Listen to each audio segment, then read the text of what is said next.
जय माता दी। पहुंच गए हम अर्धकुंवारी के पास। सही है यार, हमारी सही स्पीड है। तो फ्रेंड्स, हम अर्धकुंवारी के पास पहुंचने वाले हैं। दिन में आपसे बात हुई थी होटल में, अब मैं अर्धकुंवारी पहुंचने वाला हूँ। अरे क्या बात है छोटू, कैमरा है ये, कैमरे में झांक दिया उसने।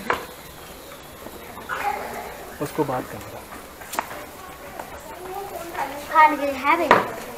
एक काम करो भाई, तुम खुद चने खा रहे हो, मेरे से खाने के लिए मांग रहे हो। बंदर के जूठे हैं, बंदर तो हनुमान जी होते हैं, उनका जूठे तो खा लेते हैं। आप खा लो ना। मैं खा लूंगा, हनुमान जी है ना। जय माता दी। खा लो, साफ है ना। उधर बोलिए, उधर से इधर से चुप के लाए, जमीन से चुप के लाए हो तो मुझे क्यों खिला रहे हो तुम? आप क्यों मांग रहे हो? झूठ ना बोलो तुम। ऊपर देख लो, इधर से जमीन से चने चुप कर मुझे खिला रहे हो। कैसी कैसी बातें करते हैं। भागो रे भागो। अरे बंदर, तू कैमरा छीनेगा क्या? अच्छा बेटा, ऑलमोस्ट चढ़ ही गया था कैमरा लेने के लिए। यार इनकी भी क्या मेहनत है ना, ये पालकी वाले पूरे आदमी को उठाते हैं प्लस पालकी का वजन।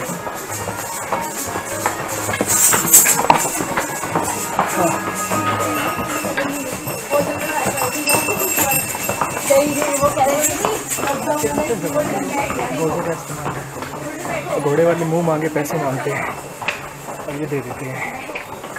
आदत हम लोगों ने खराब की।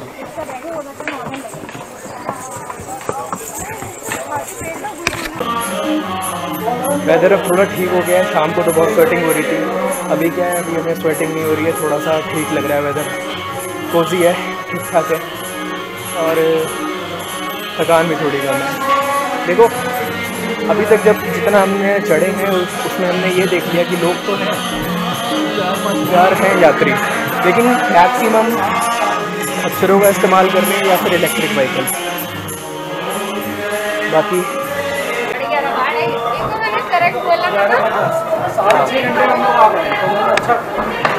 आपको ट्रेन का लोको पायलट होना चाहिए था, आप टाइम से पहुंचा देते हो।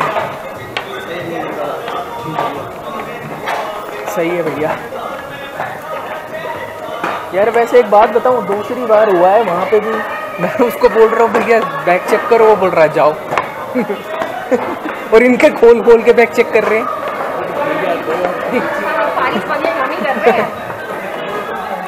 वो लेडी काम करने में ज़्यादा वो भी तत्पर है।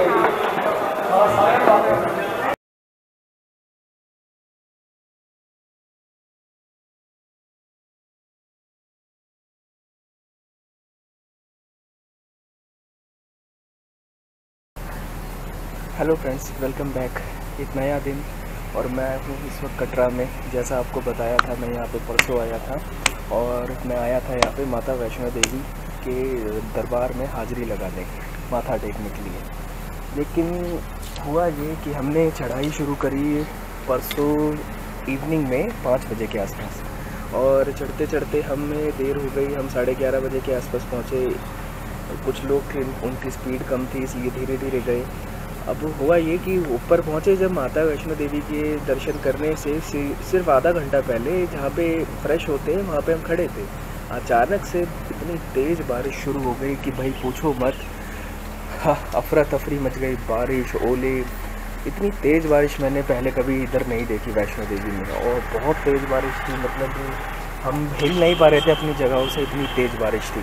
तो फिर क्या किया हमने, बेहतर समझा कि हम इंतज़ार करें। इंतज़ार करने के लिए हम एक शेड में खड़े हो गए।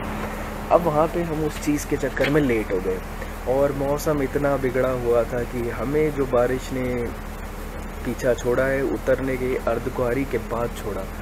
अब रात को 3 बजे के आसपास हमने माता वैष्णो देवी के दर्शन किए। सबसे पहले यह बात, एक चीज़ समझ लीजिए कि जो माता वैष्णो देवी के दर्शन है इस वक्त खुले हैं, एकदम साफ़ सुथरे। मतलब आपको भीड़ मिलेगी नहीं अंदर भवन में।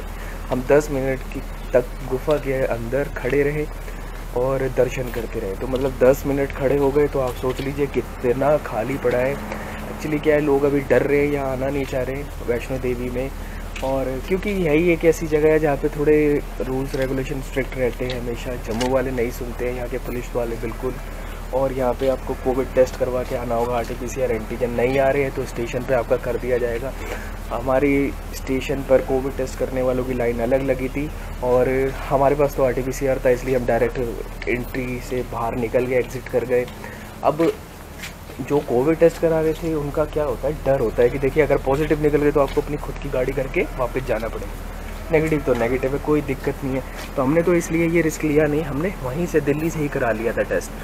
अब मैं आपको कहानी बताता हूँ। जब ऊपर हमने दर्शन कर लिए, दर्शन करने के बाद हमने सोचा भैरव घाटी चलते। भैरव घाटी जैसे हम जाने के लिए पहुँचे, भैरव घाटी के जहाँ रोप वे है, जहाँ से लिफ्ट चलती है, वहाँ पे एकदम से इतना काला बादल आया और कुछ लोग वहाँ पे बैठे हुए थे और वो उठ के भाग गए डर के।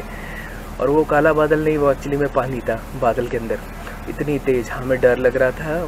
भैरव घाटी में फंसने के बहुत चांसेस होते हैं। हमने भैरव घाटी जाना कैंसिल किया। हमारे साथ